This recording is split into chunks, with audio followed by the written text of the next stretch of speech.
side, I see the born, of no return. Just ahead now, can't you see we're rushing for the end? I see the point of no return. Now see the point of no return. It's just ahead.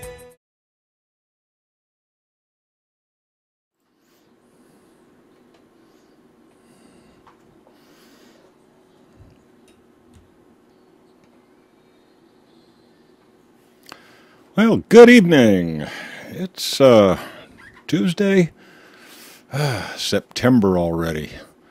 You gotten your winter coat out of the dry cleaners yet?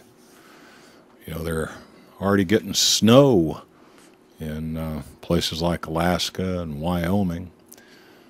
So much for global warming. Best batten down the hatches. It may be a cold one this year. I am Gary Hendershot. You're listening to Wide Awake News. And for about the next hour or so, I'm going to be barking at the moon. Now, you know, last week, a listener sent me a video and said, "Oh, man, you just got to see this one." And, you know, I looked at it and I said, damn, you know, here's yet another example of police on steroids doing what can only be described as, murder, you know. We'll play the video again, and, you know, for those of you on listening on Ernst radio, I'll give you the play-by-play because the audio won't come back to the Ernst feed. But basically what we've got here is we've got a young man walking down the sidewalk with a rifle in his hands. Now, here in the United States, technically, it's supposed to be perfectly legal to keep and bear arms. So, you know, if he had some good, legitimate reason to be walking this rifle down the street, can't imagine why he would be challenged. Well, the police did indeed challenge him, told him to put the firearm down, which he appeared to have done. And the police apparently just opened fire on him anyway. Now, a picture takes the place of 1,000 words. And boy, if you see it in video, like you just saw it, chances are it's real, right? You would believe it. Well, I took a lot of flack for that particular video, and I'm starting to think maybe I was set up. You know, it happens sometimes, you know. Somebody sends you a video and you look at it and, ah, damn, I did that, you know, and you use it as part of your bit. And turns out it wasn't quite as represented. Well, that may indeed have been the case on this one here. I'm going to run the video again, this time blown up and in real slow motion. Now, you tell me, does this young fella who's laying on the ground, having been shot by police after obeying their command to place his rifle on the sidewalk, does this young man have a pistol in his hand as he dies from the police gunshots? Have to leave that one up to you. Now, to me, you know, I ran this. I ran some still images. I took some video captures, and of course, you know, from a video that's uploaded to YouTube or whatever, you know, it's kind of grainy and it's pretty hard to see. So you blow it up and you enhance it. You do everything you can to try and make a clear image there. But yeah, to me, it looks like this fella did indeed put his rifle on the ground, but then reached for a handgun. In which case, the police were absolutely justified in shooting that man. Frankly, under similar circumstances, I might have done the same. So, a picture can sometimes be other than represented. Unless you happen to be a Hollywood starlet. Yeah, I'm sure you've all heard, this has been, and frankly, sometimes I get a little befuddled as to why something like this would take on such a predominant role in the news. But yeah, it seems that hundreds, this is the article here, leaks of nude celebrity photos raise concerns about security of the cloud. Now this is an article from the Washington Post. The leaking of hundreds of private and intimate photographs of Hollywood celebrities cast new doubt on the security of popular online storage sites Monday as investigators probed for explanations of the high-profile breach. One of those impacted was a young lady named Jennifer Lawrence. She apparently starred in something called The Hunger Games. Actually, I think I did see that movie. It was not bad. It was an all right movie. The breach, regarded as one of the most wide-ranging involving celebrities, has spurred concerns about the security of photographs, videos, and documents that millions of Americans commonly store on popular internet cloud accounts. Now, here's the deal. If you've got one of these smartphones, say you got an Apple iPhone, okay? And you've got an account with something called iCloud, all right? You snap a picture with your iPhone, and the phone just kind of automatically uploads it to iCloud, and that way you can send a friend of yours a link to that photo if you want to share it with them, okay? Now, people use these services commonly. They're very convenient. They're reasonably inexpensive. It is a way to very easily share private moments with friends and family. Here's the baby making his first walk. Here's the baby eating his first solid food. Oh, look, Grandma, look, Grandpa. There are some very reasonable reasons to use services such as this. And, I don't want to, throw cold water totally on the idea of using such sharing services. They're very popular. A lot of people make use of them. But I will warn you that if you are considering making some very private, very intimate photos that you wish only to share with your significant other, probably not a good idea to take those pictures with your iPhone or your Android and post them out to the cloud. Because as these celebrities have found out, anything that you put on a cloud service is subject to, shall we say, review. The FBI said Monday it was looking at it was looking into the links. Apparently the NSA shared all the pictures and videos with the FBI. They probably put it on the cloud where the FBI could easily view them. An Apple spokesman said the company was actively investigating. We take user privacy very seriously and are actively investigating this report. Okay? Statement sparked a frenzy of media interest by essentially confirming that the photos were real. Many of the photos were apparently real. They were pictures that were taken for whatever reason. I'm not going to judge the people who take these pictures. That's really private to them. My concern is that they would then post these pictures to this cloud service, assuming that that service is indeed private and that their privacy would be protected. Now,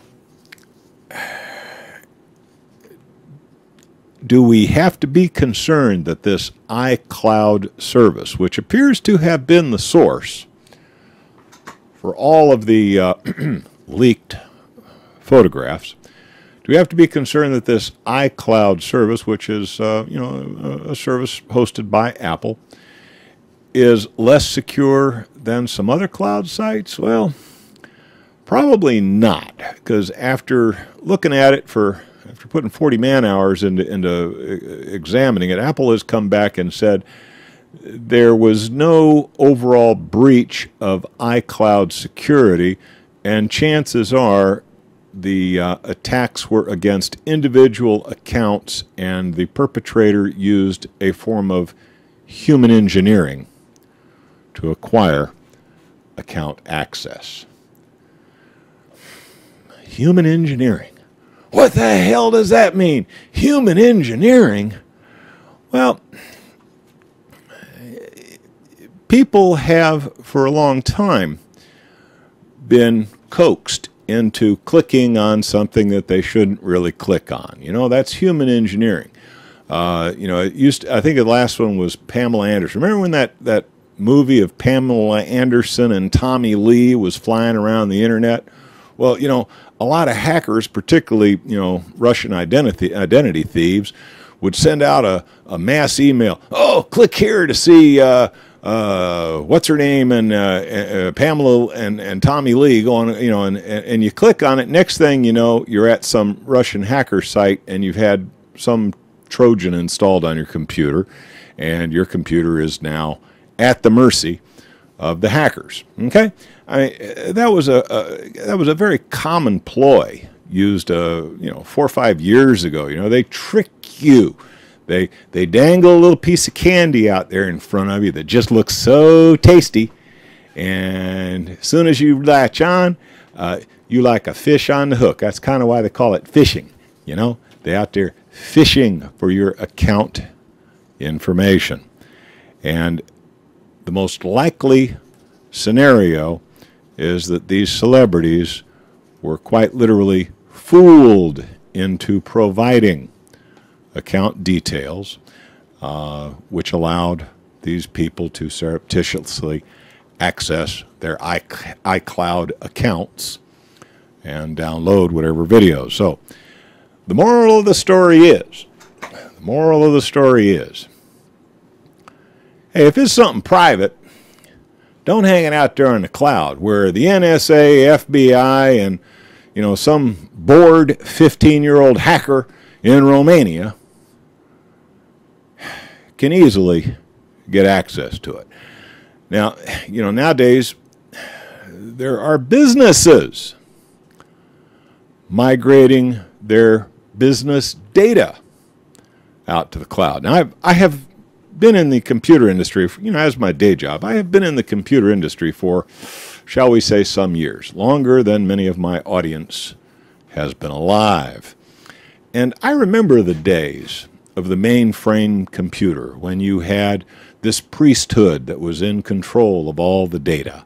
And I remember the days when access to the mainframe was via a dumb terminal that had no internal smarts, and you accessed text-only information via a 300 baud modem. That was fast back in the day. And, we thought that was cool. We liked it that way. No, we didn't. It was terrible.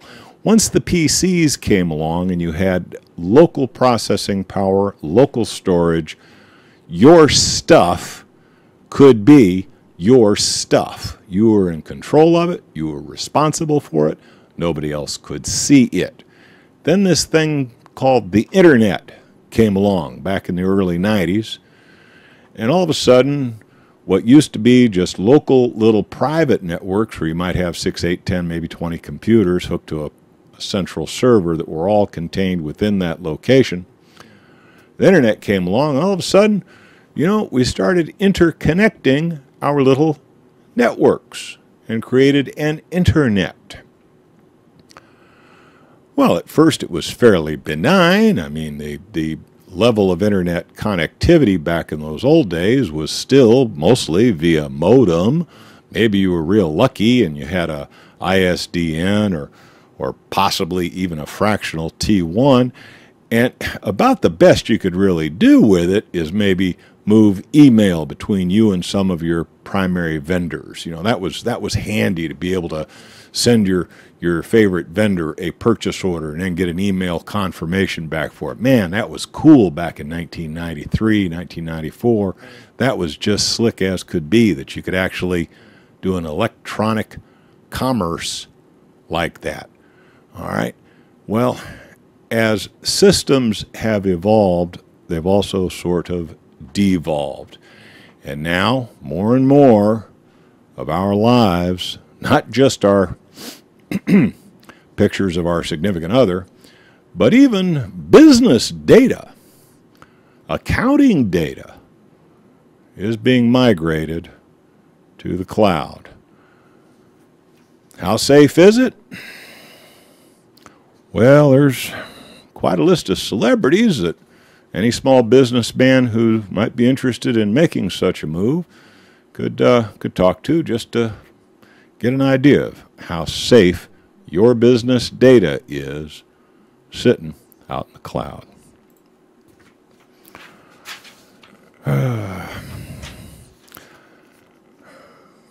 Think about it.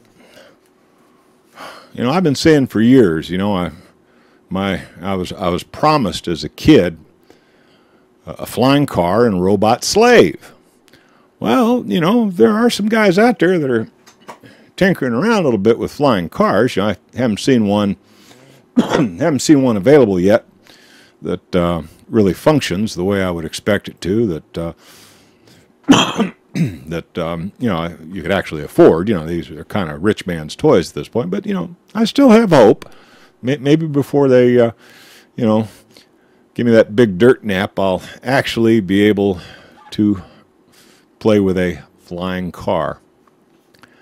But it appears the chance to have a robot slave might be somewhat more near at hand. A Japanese company called SoftBank. SoftBank. This is a Japanese firm, apparently just recently bought Sprint. You know, the cell phone carrier Sprint.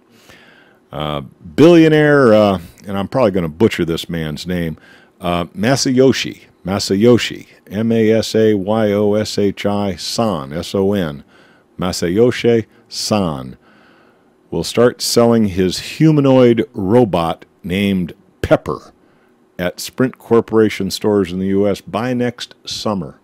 Now, apparently they're going to be selling these in Japan like lickety-split. He's already got 300 to 400 inquiries about Pepper from companies in finance, food service, education. Chief Executive Officer of SoftBank Robotics said yesterday that the 4-foot-tall robot dances, makes jokes, and estimates human emotions based on expression. Pepper will go on sale in Japan in February for about $1,900, about the equivalent of $1,900, while the company hasn't yet set a U.S. price. Now, no, I'm not going to get in line to buy one of these things just yet. I mean, I don't think it'll do the dishes. I don't think it'll take the trash out. I don't think it'll vacuum the floor. I don't think it'll yet do the laundry. I don't think it'll wash the car for you. I don't think it'll mow the lawn. Now, when I said I wanted a robot slave, damn it, I want a robot slave, all right? You know, all those nasty chores that get dumped on me, this robot's got to be able to take on. Now, as far as having a 4-foot-tall gizmo sit there and crack jokes at me, you know, no thanks. You know, I don't think I'm going to pay $2,000 for that. But, you know, please, SoftBank, keep working on it, because I'm serious. I really do want that robot slave. But it must be able to do the dishes, take out the trash. I'd like it to wash the car. I'd like it to mow the lawn. I'd like it to do the laundry. Just, you know, basic menial household tasks. When you get that thing to the point where it can do those jobs, please give me a call, because I will be in line to buy one.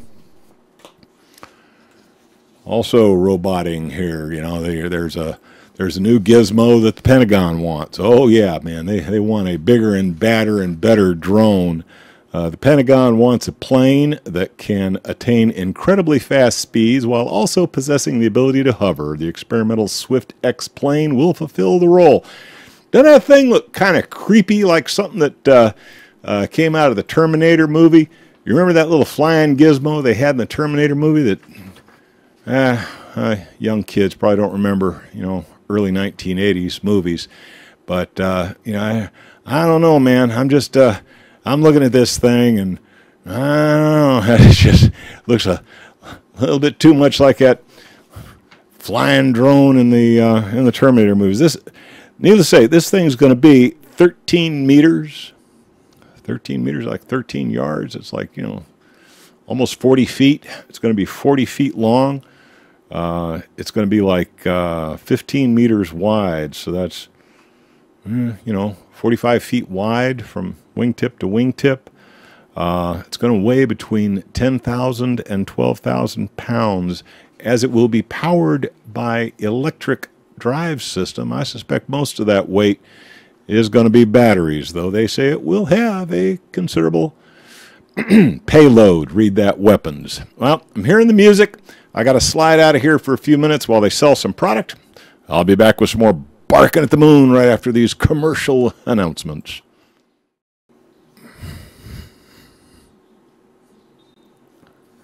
Alrighty, we're back from that first break of the evening. These robots coming online. Now, the military's been playing with their robots. They got some kind of a robotic pack mule that Boston Dynamics put together for them. And most of these drones are robots in a way, but there is a human being with a joystick and a monitor playing that thing like it was a video game. They are talking about putting the next generation of these drones under a form of artificial intelligence autonomous control. That's when it starts getting a little bit scary. They're also talking about robots that will be just a few generations away from this little 4-foot-tall Japanese toy that may actually threaten your job. Yeah. So, what do we have to look forward to in the brave new world of robotics? Well, you knew that was a segue into another bit on this story, right? You betcha. It might seem like something out of a sci-fi movie, but the robots are coming for us. They really are. Not only are they gunning for our jobs, but they have their eyes on our bodies, too. Sex with robots? Yes, it's soon to be a thing. According to 1,900 robotic experts, by 2025, human beings could be banging robots. Robot sex partners will be commonplace.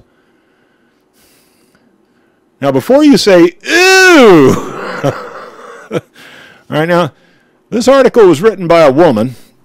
It's published in yourtango.com. Now, I'm not sure about this woman. I've never met her, don't know her. It's an interesting article, but this is written from the female perspective.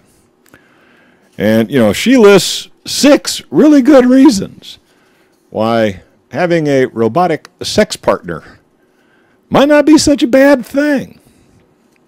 Number 1 reason is it's all about you. When was the last time you had sex that was completely and totally about you? Never, right? Although I don't know for sure whether or not robots of the future will be fitted with pleasure mechanisms, I think it's safe to assume that your robot isn't going to be asking for too much reciprocation. I'm going to skip that one. There are no emotions to mess things up. That one, I'm sorry, the next one was just a little too intimate for this audience. You'll have to check out the link at smartscarecrow.com and read the article for yourself. Make up your own damn mind. There are no emotions to mess things up. Programmed to get in, get out, get the job done right. Okay? It's all a matter of programming. No fear of STDs or pregnancy. Yeah. Afterward, you can have it do the laundry. Well, I guess, that kind of fits with my idea. I'd like to do the laundry and then please mow the lawn. I mean, as far as robot sex, like I say, there'll be a link at smartscarecrow.com. Find the blog for the September 2nd, 2014 edition, and there will be a link there. Read it. Make up your own damn mind. Frankly, I'm a little bit more afraid of the robot taking my job. They took my job. Robots that take your job or target you for elimination based on some artificial idea of what a terrorist looks like. That worries me a little bit more than finding a robot in my bed. Oh, let's get on to the killing and mayhem in the news. Prime Minister Nawaz Sharif. You look around and it seems like, the world is in turmoil. I am not even going to discuss tonight the turmoil that exists in Libya, the turmoil that exists in Iraq, the turmoil that exists in Afghanistan. I mean, those are known quantities. We know there's problems in all those countries. But, Pakistan, one of our allies, was, kind of reasonably stable. And, this guy, Nawaz Sharif, their prime minister, he was elected, thinking that he's going to improve the economy and get things back to work after, many years of being run by what most would have referred to as a military dictator. But protesters stepped up their assault on government buildings while Pakistanis are out in the streets protesting. Former cricket star Imran Khan and Tahirul Quadri, a firebrand preacher and scholar, alleged that Sharif was elected last year in fraudulent balloting and hasn't done enough to fix the country's ailing economy. Now, as far as U.S. media is concerned, this is all about a bunch of Muslim extremists trying to throw out a government that is supportive of U.S. interests.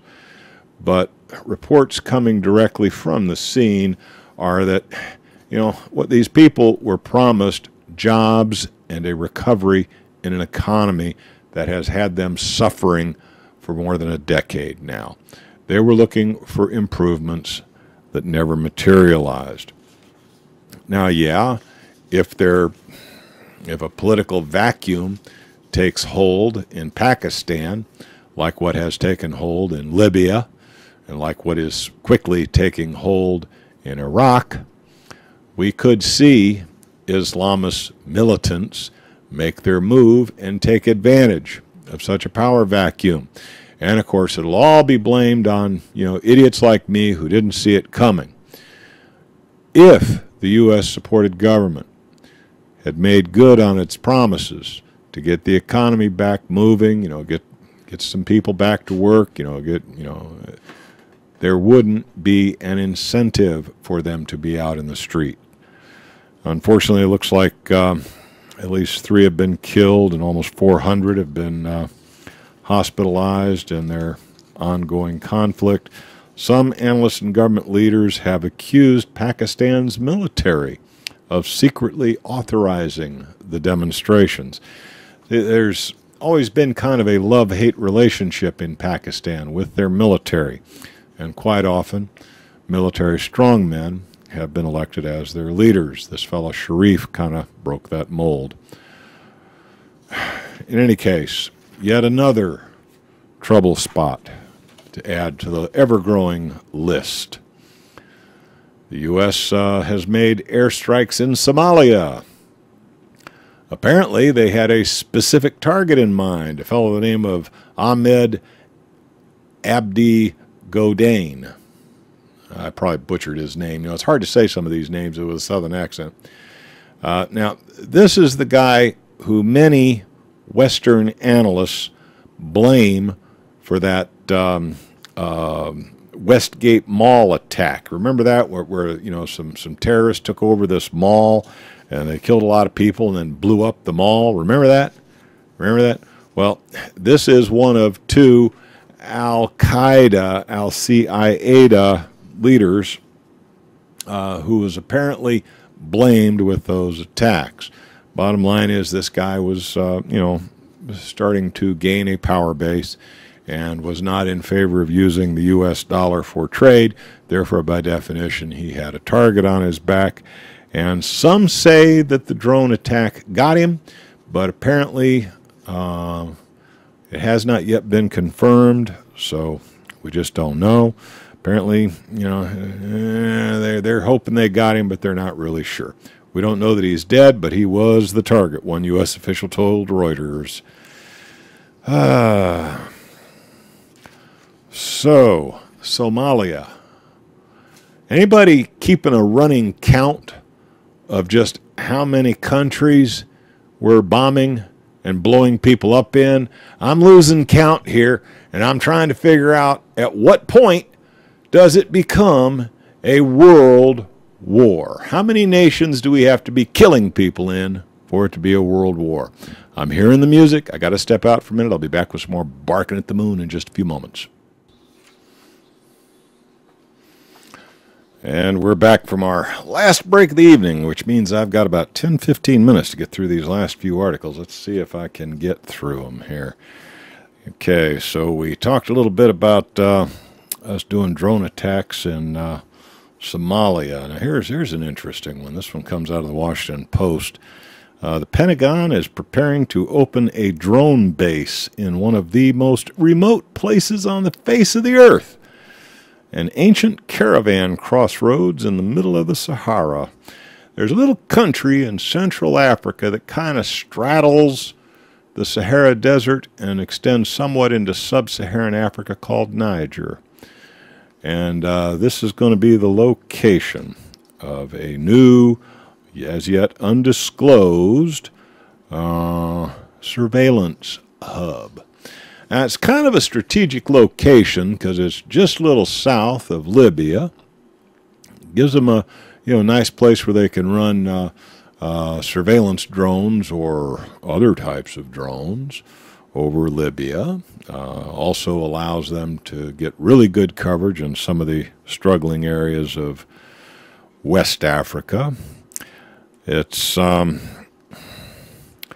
yet another place that the United States will make its influence known. Now, the United States has for some time been running their drones out of a French base in Chad, and apparently our cooperation with the French in maintaining access to certain strategic resources, gold, uranium, diamonds, God only knows, titanium. Apparently we will be cooperating with the French in making sure that those resources are available to Western interests as opposed to Eastern interests, China. It's not so much that we need those natural resources, but as part of the grand chess game, denying those resources to your competitor is every bit as important as making those resources available for your own use. So rather than going and making a deal to buy the resources that we need, we are stationing forces to deny those resources to other nations. You might have heard that there's a big NATO meeting going on in Wales right now, a city called Cardiff. If you're a Doctor Who fan, you probably know where Cardiff is. But high on the agenda of this big NATO meeting is the establishment of a rapid response force, probably 3/4 of which will be U.S. servicemen. The new force of some 4,000 troops capable of moving on 48 hours' notice will be supported by logistics and equipment pre-positioned in Eastern Europe.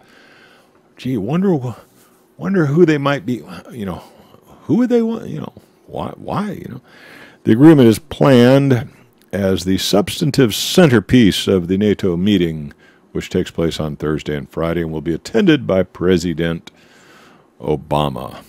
Barry Soetoro, you know him, who will stop in Estonia before the summit meeting. Yeah.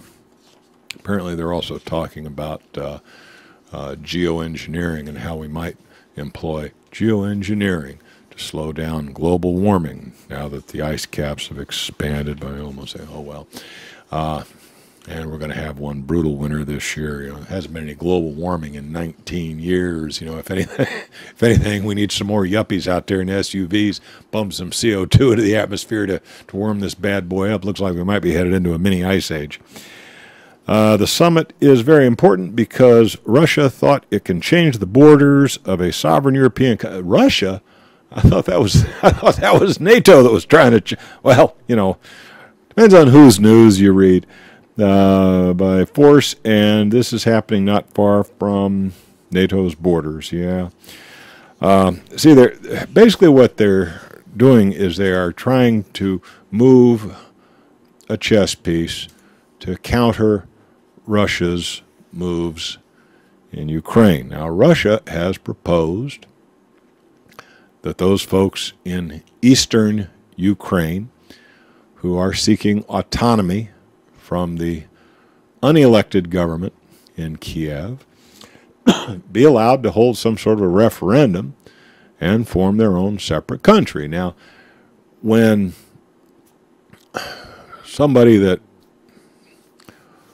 you know, doesn't like a government that we don't like, if they come forward and say, you know, we really want independence from these guys, you know, well, they're all right, you know, they're our boys. But when somebody wants independence from somebody who we consider to be an ally or who is supporting our agenda, oh, no, that cannot be permitted. Now, we've got a situation in Ukraine where there are folks in the East who do not wish to abide by this new government in Kiev. And they would like to form their own government. Russia has put on the table, hey, you know, let's let these people hold a referendum and exert self-determination. Let them find their own way. But because that does not fit in with the globalist plan, that option will not be considered. Now, there have recently been a lot of stories about Russian incursions into Ukraine. And some have kind of admitted that some Russian regular soldiers who were kind of on leave, you know, they had like a 90-day leave or whatever, you know, they said, hey, you know, I want to take my vacation in Ukraine, and I'd like to take it with my uniform and my weapon. And, you know, their officers just kind of turned ahead. Okay, we don't know nothing. Well, you know, let's face it. There may indeed be some Russian special forces providing logistical support to these folks in eastern Ukraine. Now, the idea of tanks rolling in and heavy artillery rolling in and any threats that Russia might nuke Ukraine, that's absolutely laughable.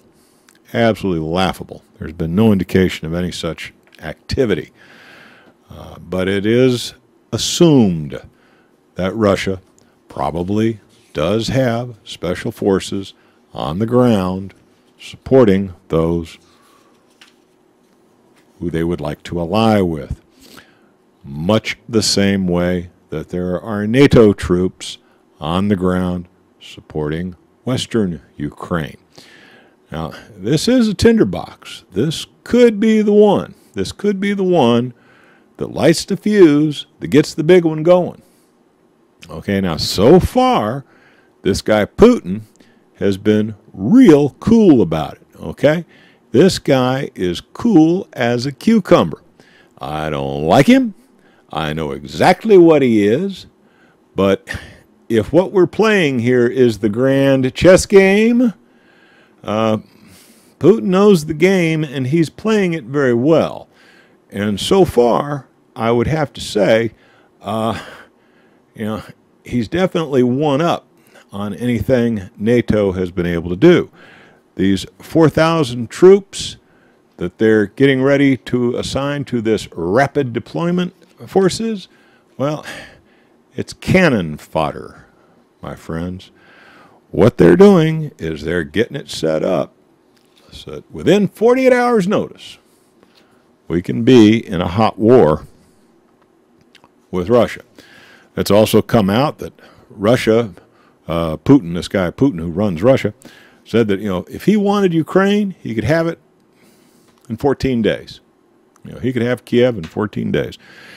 And Russia has responded, that Vladimir Putin did say that, and yes, factually, it is true, but they have no intention of invading Ukraine. Well, not at this point, not unless there's some indication that the U.S. is going to put 4,000 troops. Oh, wait a minute. Well, maybe under the right circumstances.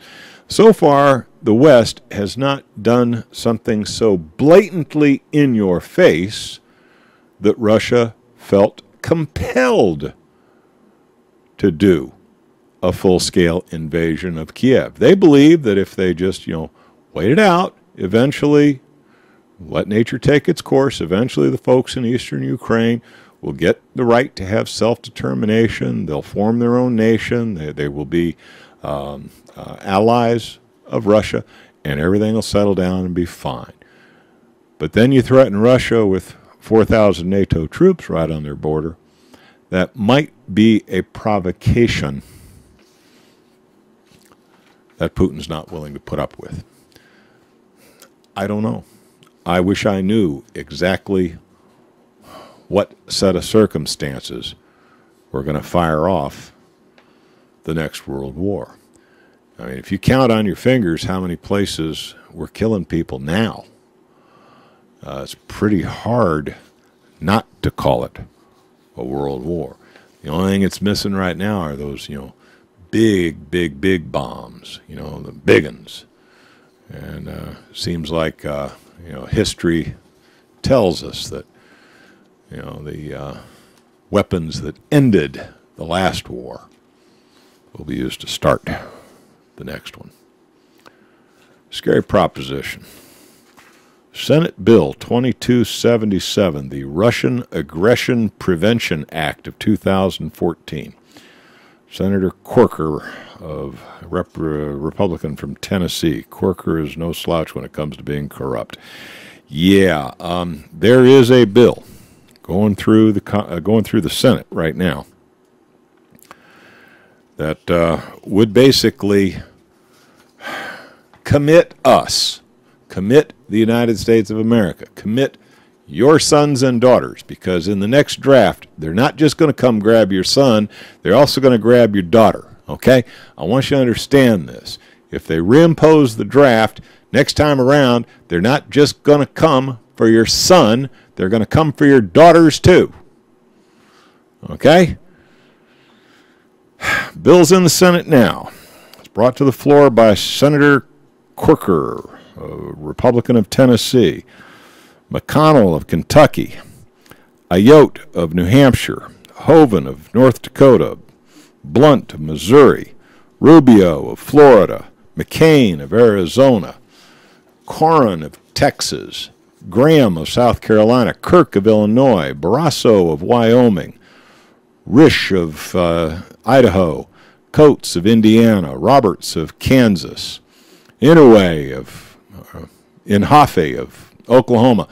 These are all signatories to this bill. They're getting ready, fellas. What are you going to do about it? I'm hearing the music. I'm done barking at the moon for this week. You betcha. I'll be back next Tuesday to do it again. Y'all have a good week.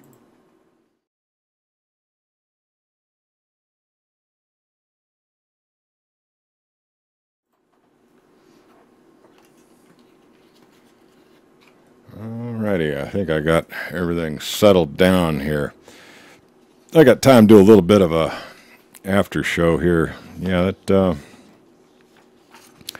The link to that bill, that Senate Bill 2277, Congress.gov, you know, they publish all the bills, and this bill is available for review. Once again, the link is at smartscarecrow.com. Find the blog entry for September 2nd, 2014. In and amongst the legalese, if you're able to translate legalese into plain English, you'll very quickly get the idea of what's involved with this thing. I mean, they are getting us positioned so that we as a nation have no choice but to go to war with Russia. I got news for you. You know, Russia, them guys got real weapons of mass destruction. Not like those, you know, mystery weapons that Saddam had. Those boys got some good shit, okay? A war with Russia. Amazing. China just be sitting back laughing. Yeah, you boys go on at it. You go at it. Yeah, we'll be left to pick up the pieces. Ah, boy. Yeah. We'll just have to see how that works out. Hell, I don't know. You know, hopefully cooler heads will prevail. I mean, you have to hope that cooler heads will prevail. But I guess, you know, there were probably a lot of people like me looking at what was going on leading up to World War II, just sitting there shaking their heads saying, these guys can't be that stupid. Okay, they got to come back from the brink. They got to step back from the brink. They just cannot be that stupid. But they were. Okay? They were. They really were that stupid. And if you think the average intellect of your elected officials is any better today than it was in 1936, you best think again. Best think again. If anything, I think we've lost a few IQ points. This Ebola thing is heating up in the news now. You know, this is a tough one, you know, because I don't know whether to get into an absolute panic over this Ebola thing yet or not. So far, there's no indication that it has escaped Africa. So far, it seems to be fairly well contained in Western Africa, although cases have sprouted up in Eastern Africa. Nigeria has got some cases that apparently flew there from infected areas. So it's so far the virus has not escaped the African continent. Now, it would be so easy, though. It would be so easy for a disease like this to move around. And the problem is the early symptoms of this disease kind of mimic a bad flu, you know. So you could be infected with what looks like a flu. Now, the doctor you go see and you say, oh, man, doc, you know, I got a terrible headache, got fevers, got aches in my bones, you know. Oh, doc, you know, I feel like I'm coming down with the flu, you know. The doctor's not going to be terribly suspicious. He's going to think, okay, he's got a flu, you know. He's going to use reasonable precautions. You know, the doctor's figuring, you know, okay, so if he's got the flu and I get the flu, I had my flu shot, but if I get the flu, it's no big deal. I'll be down for a few days, and I could use a few days rest anyway. He's not going to realize this person has something as deadly as Ebola. And this current variant of Ebola that's causing so much trouble in West Africa, depending on whose statistics you believe, this thing is killing between 52 to 55%. Some say as many as 90% of those who become infected. So if you get infected with this thing, there is a very strong possibility that you're not just going to be down for a couple days, you're going to be dead. If you're a medical worker who might treat someone who has Ebola, thinking that, at the worst, he might have malaria. Maybe he's got a flu, maybe he's got malaria. And you're not taking any kind of special precautions because you don't know. The odds are it is malaria or it is the flu. Well, now you've been infected. How many patients do you see after you see this guy who came in infected with what you thought was a flu or maybe malaria? How many patients do you then infect with the disease? Unknowing. That's what's happening in Western Africa right now. They're totally unprepared. They do not have the protective gear, and malaria is so rampant in that part of the world that most people coming in with these symptoms, that's probably malaria. Well, malaria is not transmissible from person to person. You have to be bitten by an insect to get malaria. So the doctors aren't terribly concerned about it. They treat the guy. They're probably sticking fingers in the orifices and all the other nonsense they do to diagnose. They don't realize that they themselves have now become infected with a deadly disease. So every patient they see after becoming infected, they then infect. Best guess right now is that 3,000 people have been infected with Ebola. About 1,200 so far, 1,500 I think have actually died. The Center for Disease Control estimates that there might be 20,000 who have indeed been infected and are not yet showing signs. And a lot of these people are only a plane ride away from infecting major urban centers in Asia, Europe, and America.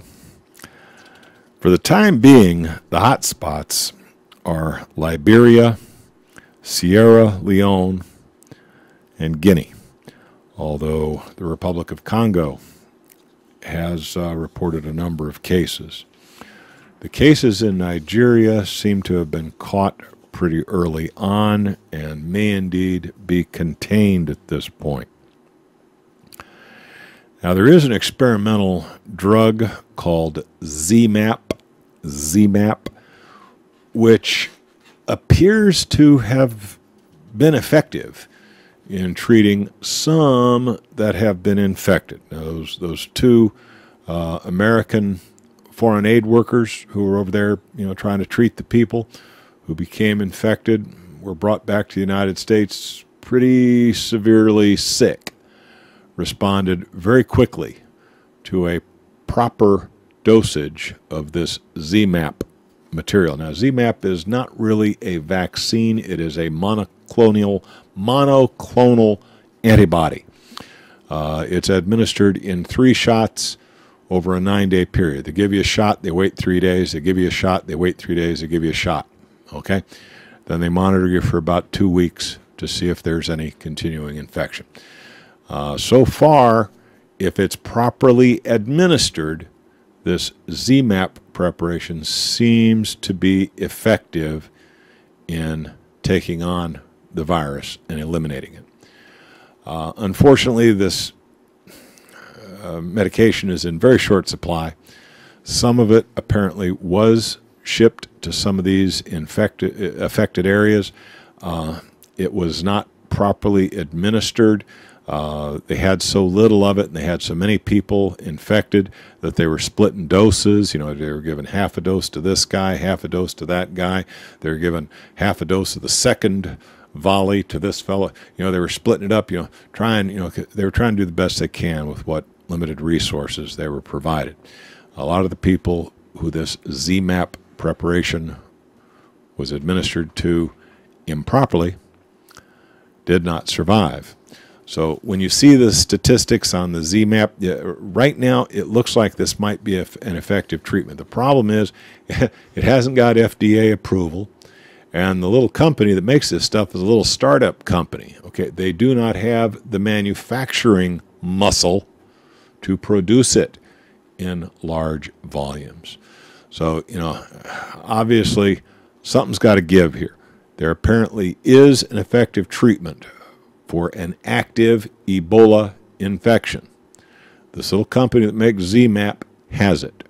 Now, at some point or another, somebody's going to have to weigh the intellectual properties against the urgency of the need, perhaps put this stuff in the hands of some big companies that can ramp up production, get it out there fast, and perhaps solve the problem. Now, there's also a company working on a traditional vaccine using a weakened form of the virus. It's been tested in primates. It's apparently pretty effective.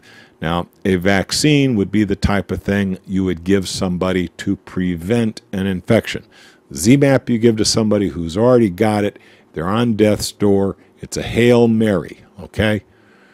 All right, now that might reduce the mortality rate of this drug. Once somebody gets infected right now, it looks like somewhere between 50 and 90% of them are going to die. This ZMapp preparation could dramatically reduce those numbers. So once somebody's infected and they need a Hail Mary right now, this ZMapp preparation seems to be very effective. And if you've got something that's killing 90% of the people and ZMapp gets those numbers down to 20%, that would be a significant victory in my mind. Okay, maybe you can't save everybody, but if you can save most of them, this ZMapp thing might actually be the magic bullet. A vaccine that would immunize someone from getting Ebola in the first place is being worked on. They're fast-tracking it through the approval process. Lord only knows what that means. That might, sometimes it takes 10 years for these vaccines to get approved. Maybe they could get that down to a year. But, the availability of a vaccine is probably still quite some time away. And there's also dangers with a vaccine. I don't know how many of you remember this, but, back in the early days, there was a polio vaccine that gave an awful lot of people polio. Now, we don't necessarily need a Ebola vaccine that turns out to give people Ebola. That would be a bad thing. So, there is this fine line between, God, we need a solution to the spread of this virus as quickly as we can possibly get it. But, what we don't want to do is be in such a hurry that we end up throwing gasoline on a fire. It could happen.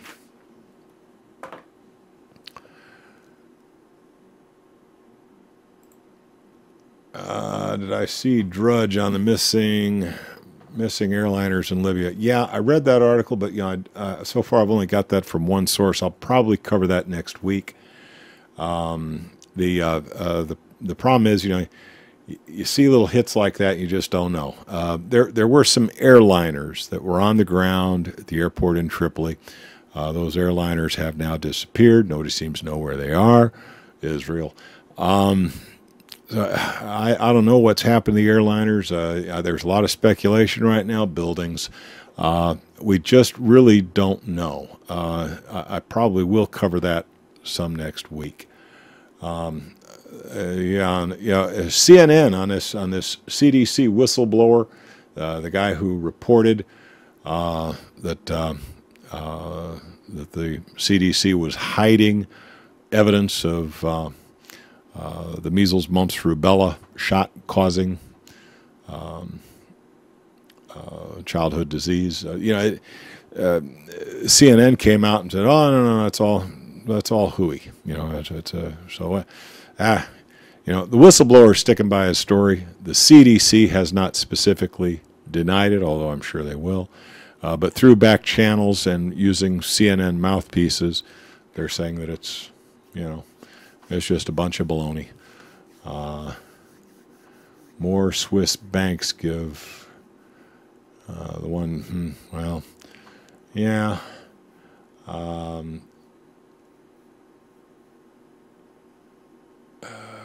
please, they'll suspend the regulation if it gets out of hand. Wait a minute, didn't we just carry out air? They're coming fast, and the questions from the audience are coming fast and furious. Hey, I got another story I want to get through here. We got big banks find mega billions, but CEOs remain above the law. How about that? Remember back some time ago when corporations became people? Do you remember that? You remember that? Now you're a people, right?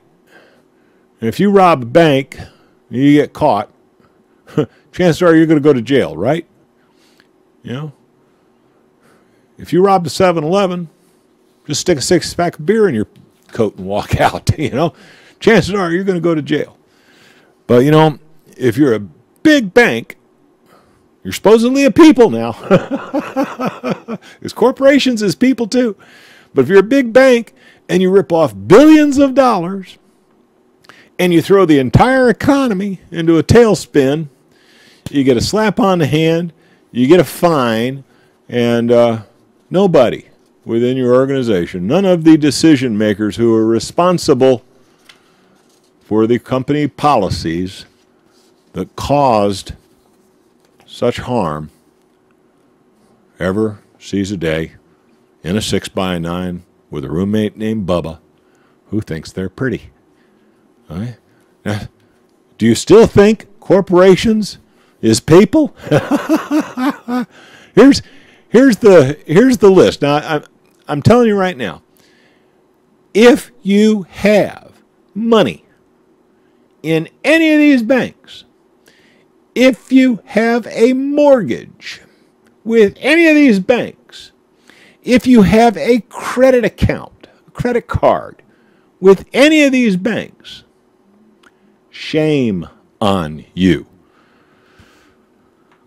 Wells Fargo, J.P. Morgan Chase, Citigroup, Bank of America, and Ally Financial.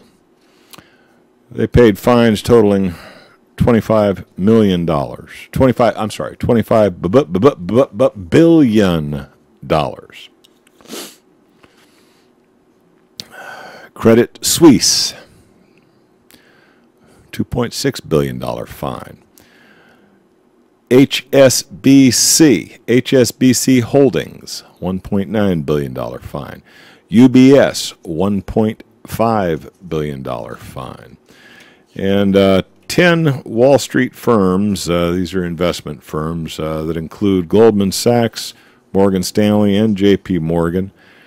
They got fined $1.4 billion. Now, what were all the fines about? They was about the mortgage foreclosure processing abuses and claims over residential-backed mortgage securities. Basically what they did is they took a whole lot of subprime mortgages that had a high potential for default, sprinkled in a few mortgages that looked oh so very tasty ripe, presented it as a AAA asset so that your 401k could legally buy it as an investment vehicle, and foisted these securities on an unsuspecting market who thought they were buying quality investment vehicles.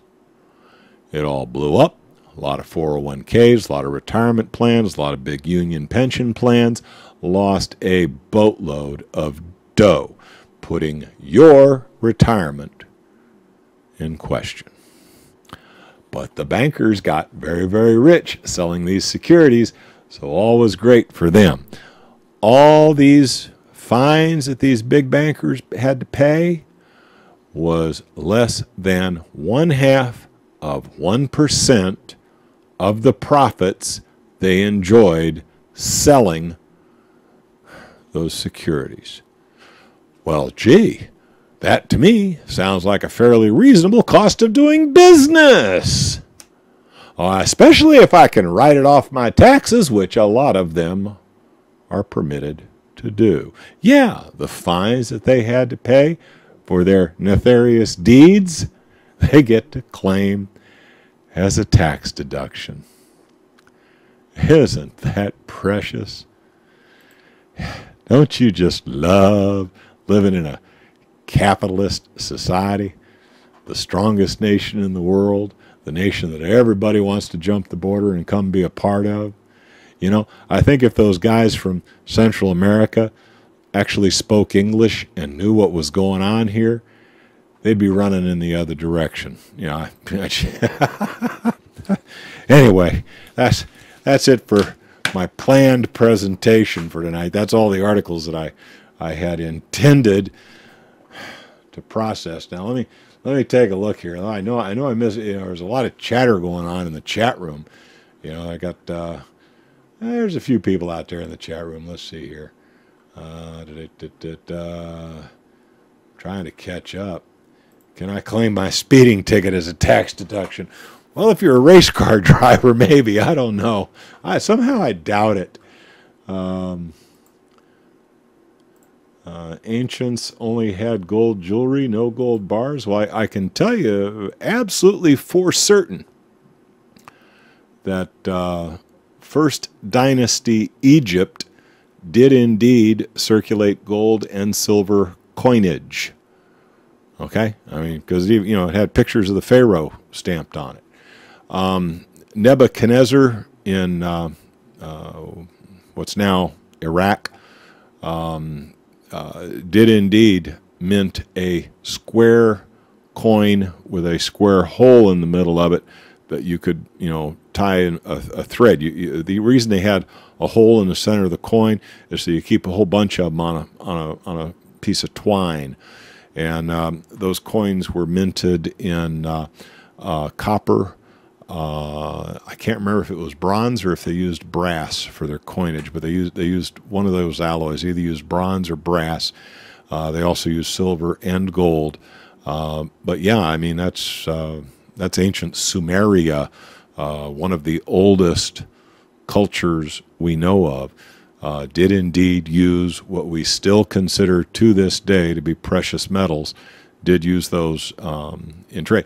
Now, chances are, average Joe Schmuck, you know, the guy who came and put a roof on your hut or whatever, chances are he did not have any gold or silver coins. But when nations traded with nations, if Sumeria needed to go to Egypt and buy a quantity of goods, or if Egypt came to Sumeria and needed to buy a bunch of goods, trade between nations was conducted using coinage of precious metals, very similar to what we still consider precious metals today. So yeah, I think gold and silver coinage have a history that goes back more than 6,000 years, if I remember correctly. And may extend back further than that. I mean, nobody really knows. Let's see. Aztecs, I'm not sure. I'm not sure what the Aztecs considered money. I know that some North American tribes used a very specific type of seashell with very specific markings, and apparently a seashell that had 4 purple stripes on it was considered much more valuable than the ones that had the red stripes. Basically, I think they looked at these seashells and they decided which ones were the most rare, and you know, the head of the village or whatever decided, okay, this one's going to be worth more than that one, and they did indeed use seashells for as medium of exchange. And again, they would often wear a twine around their neck, threaded with these seashells as a show of wealth. You know, look at how wealthy I am. I've got, you know, a bunch of the purple ones, you know.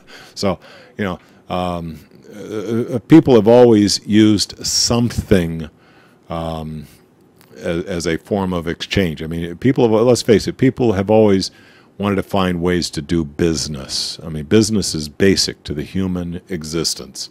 Hey, I got some of this, you got some of that. I could really use some. Can you use some of what I got? Let's make a deal. Oh, you don't want any of my stuff? Well, I also got these beads here. You know, do you find those attractive? You know, but I'd really like to have some of your stuff. What do I got that you might need? And, you know, eventually people got to the point where they needed some common thing that everybody accepted as being valuable. And I think, okay, they say, okay, well, this gold medal that we dig out of the ground, it's not much good for anything else but jewelry. And it's kind of rare. It's kind of hard to get. So surely this was something that everybody will recognize as being valuable. And it's stuck, Thousands of years have proven that out.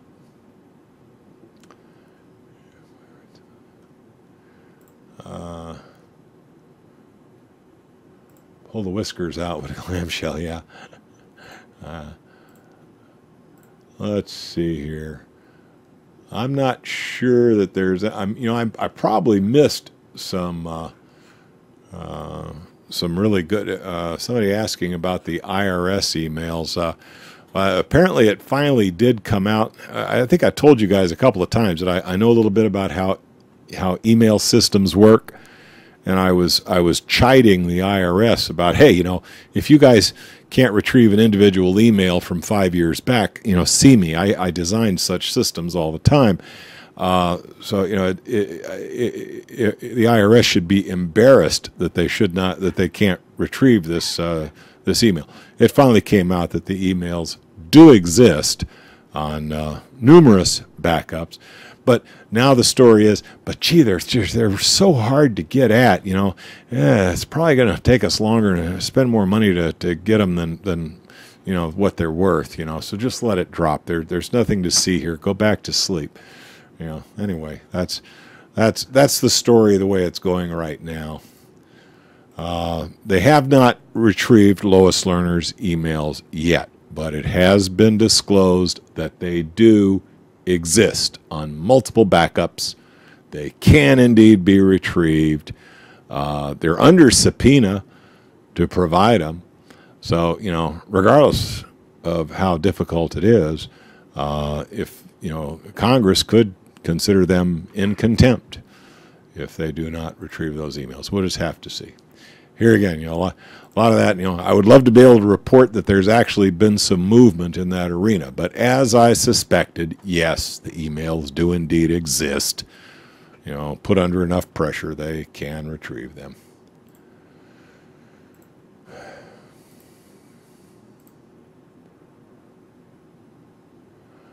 All right, guys, we've run overtime now for almost 30 minutes, and I'm getting tired. I've got to bundle this thing up, get it packaged for YouTube. Going once, twice. Real quick, if there's maybe one more really hot item that I missed in this week's news, any really hot item that I missed. Okay, I'm not seeing anything. Well, here's the thing about this NSA spying. Okay, Maury brought up a good point. The NSA should have those IRS news emails, right? Right? I mean, they spy on everybody. They got everything, right? Here's the thing. Okay, everybody's making a big fuss over some hackers downloading the celebrity nudie pictures from their iCloud account. Okay, now, if the NSA is so good, all right, here NSA, here's my NSA challenge. Okay, NSA, if you're so damn good, who done it? Okay, where is the guy? Okay, let's see him. Okay, what's his name? Where does he live? Why is the guy already arrested? If you're so good, find this hacker that grabbed all the nudie pictures of the celebrities off iCloud. If you're really that good, show us how good you are. See, when it comes to real, everyday criminal activity, like the hacker that wrote the virus that infected your computer last week, how come the NSA can't find that SOB and string him up by his thumbs? The hacker that got these nudie pics of the celebrities off of their iCloud accounts. How come the NSA can't handle such simple, mundane, everyday threats to computer security? I'll tell you why. They're absolutely impotent.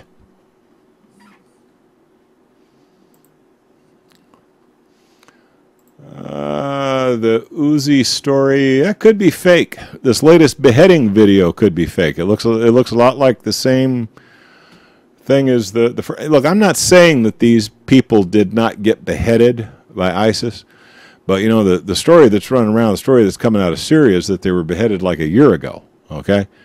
And you know, they're using it now because it's, you know, it's timely and it gets you all excited, you know. The other thing that you should be aware of is that, you know, Saudi Arabia just beheaded somebody for witchcraft.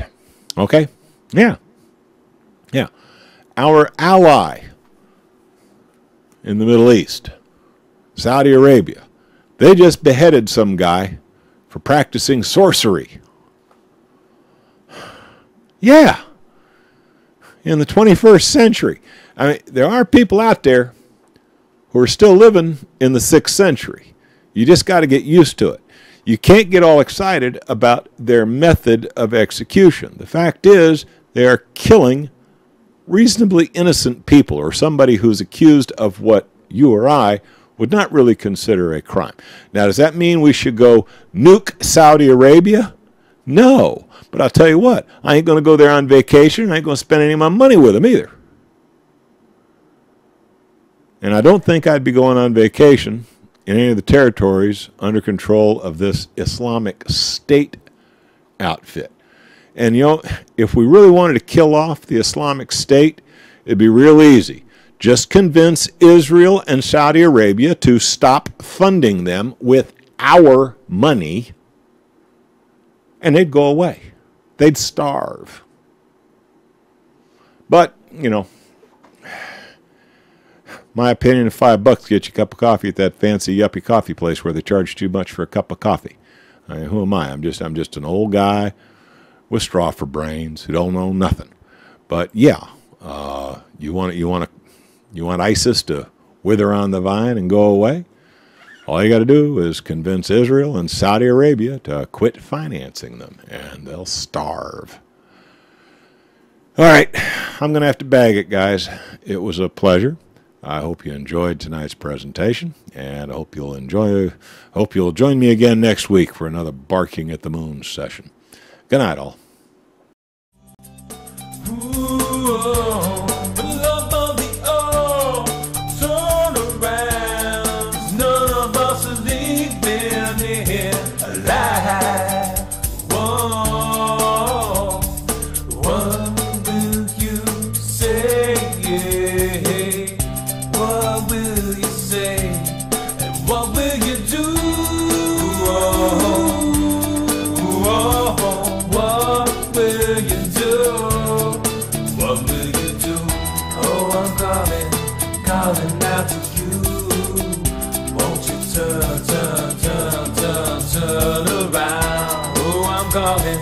Calling out to you.